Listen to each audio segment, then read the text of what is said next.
mu nekk fii ci VDN bi ñu si bëri dañuy interpeller le bureau politique Pastef pour mu jël seen responsabilité sanctionné kii di président Diomaye dem sax ba àgg ci ñu expliquer ko ci boobule parti ndax actuellement acte yu muy teg dafa wuute ak li règlement intérieur bu parti bi di Pastef daay teg. Khadija Mahécor aussi di interpeller ñi nga xam ne tey ji dañoo am ndombal tànk moo xam député ministre ba si DG nu fësal li nga xam ne nag moo di seen fayte par rapport ak bi la situation bañ bàyyi xel li nga xam ne nag moo di mbirub privilège ak li nga xam ne nag moo di décret.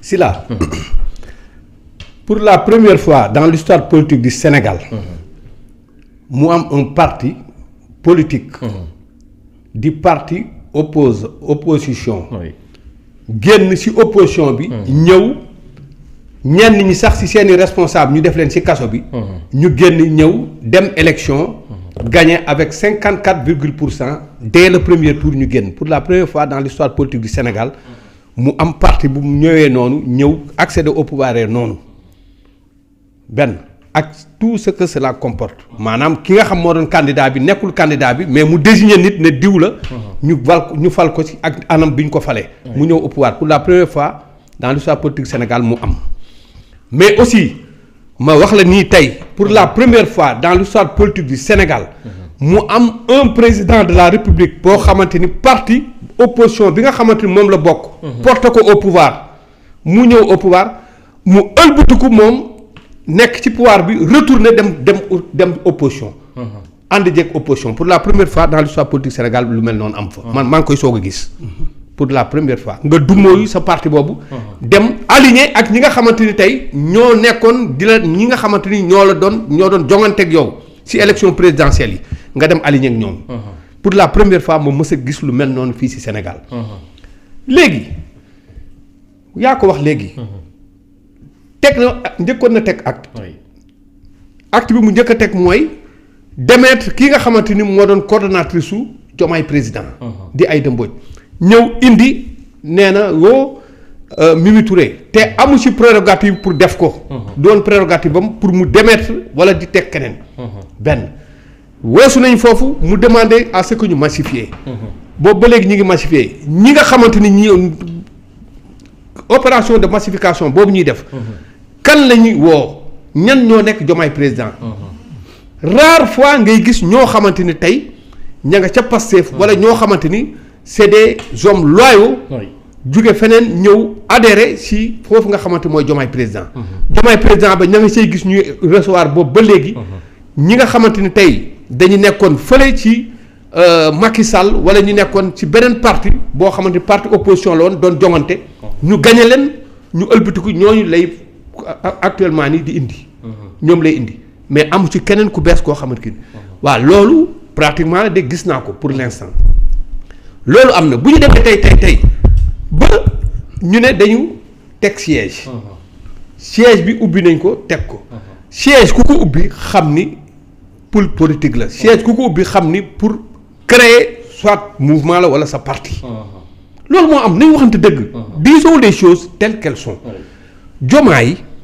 mu neex mu naqari tôt ou tard dina séparé wu ak Ousmane Sonko Ousmane Sonko l'a tellement compris il a pris ses devants du yàgg dara di nga gis y aura une tournée buy am gis nga nag siège bi ñuy wax nii siège ak ñàkk siège si am waxoon naa fi benn journée il faut que le président Diomaye revenir avant qu'il ne soit trop tard mais à ce rythme gis naa ne bu deful ndànk il va subir l'humiliation de sa vie lu ko mësul def ci àddunaam dana ko am man maa la ko wax si jamais ñu continuer ba egsi fu ñu war a egsi élection locale yi di ñëw du yàgg dara da lay ki lay gis ne la mu doon def yëpp ndeke soit dafa gëlëmoon wala xamuloon li mu doon def lan la loolu man maa la ko wax tey Diomaye nag wax nañ ci waxaat ci on a beau dire sur ça le siège là man ça ne m'intéresse pas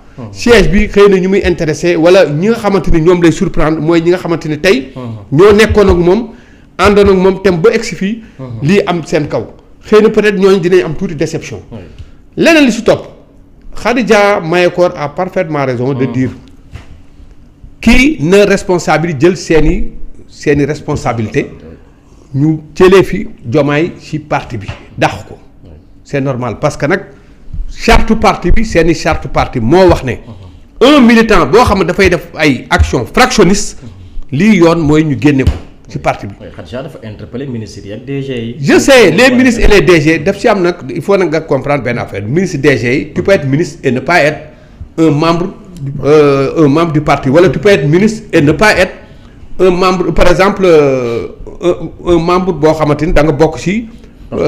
comité non seen comité exécutif boobu. xaw ma nu ñu ko tuddee. en tout cas mun nga nekk ministre te doo am yenn responsabilité au sein du parti. mais am na ay ministres yoo xam ne daanaka ay cadre nañu biir Pastef. waaw je sais dafa interpeller rek dafa wax rek ne les ministres kii dañu dafa wax ne nañu feeñ. nañu wax soit fan lañ bokk wala dara. s'il s'agit par exemple yow. étant ministre nga am responsabilité au sein du parti wala yow ngay siéger au sein si comment dirais-je comité bi nga xamante ni pratiquement mooy jël les décisions.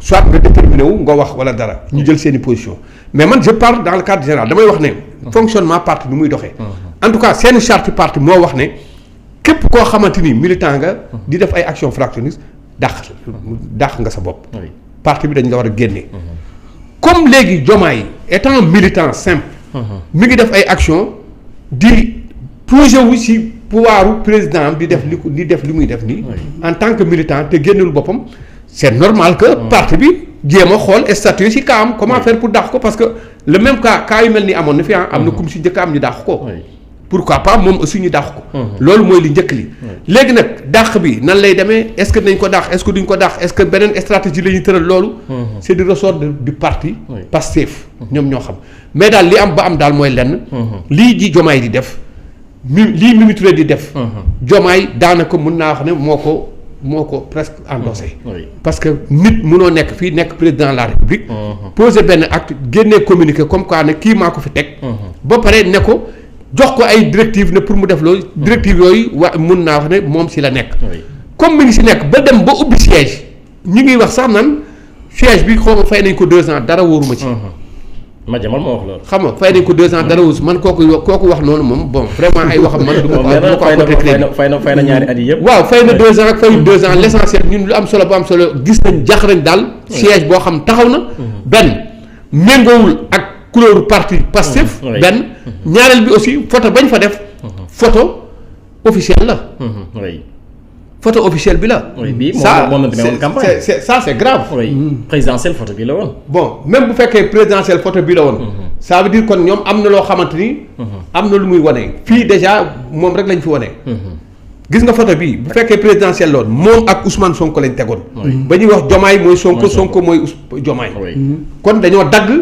place su Sonko bi teg place am kii. oui si scrutin bi photo bi moo ci nekkoon. voilà donc xam nga les images gis nga les images là ça parle.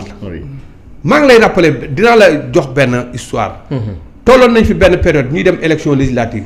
Abdoulaye Wade était le président de la République. bi ñuy dem élection législative. ñu ne Abdoulaye n'était pas moo du woon moom moo doon tête de liste bi. tête de liste bi je crois Idriss Seck la woon. Idriss Seck avait demandé à ce que nañ jël Abdoulaye Wade teg ko ci kaw kii bi photo bi. les gens bañ juridiquement ñu ne non mënut nekk. finalement nan lañ mujjee takkandeeru Abdoulaye Wade lañ def ci kii bi. luñ ci jubloon du dara lu bu ñu demee élection campagne bi nga xam moom la ñuy def. bi ñu wanee bulletin bi ñëpp gis ne. bon kii kat Abdoulaye Wade la. moo fi nekk pour ñu mën a voter parce que boobu tamit ñoom seen bopp. ñi waroon dem élection wóoluñu woon seen bopp. moo taxoon ñu procédé woon noonu. kii aussi ci photo yi ñu génnee nii. ça parle ça montre que ne kii tey maag Ousmane Sonko ñoo àndoon. mais tey àndatuñu sama siège mi ngi nii. sama siège mi ngi nii la preuve man lañ def ne fang. si buntu siège bi sama photo. lan la bëgg a wax. mi nga bëgg a wax ne man tey damay demal sama bopp. comme da ngay demal sa bopp nag wax daf cee amatul. di am daal mooy lenn il a posé un acte politique. il faut que ñu répondre que politiquement aussi. et pour répondre politiquement Ousmane l'a bien compris moo tax Ousmane a pris les devants depuis. wax ne il va faire une tournée nationale. commencé ko par Guinguinéo dina dem fu nekk. foofu la wax ci nekk. léegi nag bu loolu amee na ko ñëpp jàppee noonu. mais daal li am ba am daal mooy. Bassirou Diomaye Faye mii ma gis. gis naa ne dugg na jël na yoon boo xamante ni. sans retour. jël na yoon boo xamante ni xaw ma ndax dana ci génn wala du ci génn mais li am solo ba am solo il risque. d'avoir une humiliation boo xamante ni mosu koo am. te fii la ko nar a amee man maa la wax loolu. exactement si la nga baal ma rek. allez-y. mais parce que moi je me pose la question mais qui est Mimi Touré. Mimi Touré kan la sur cette politique.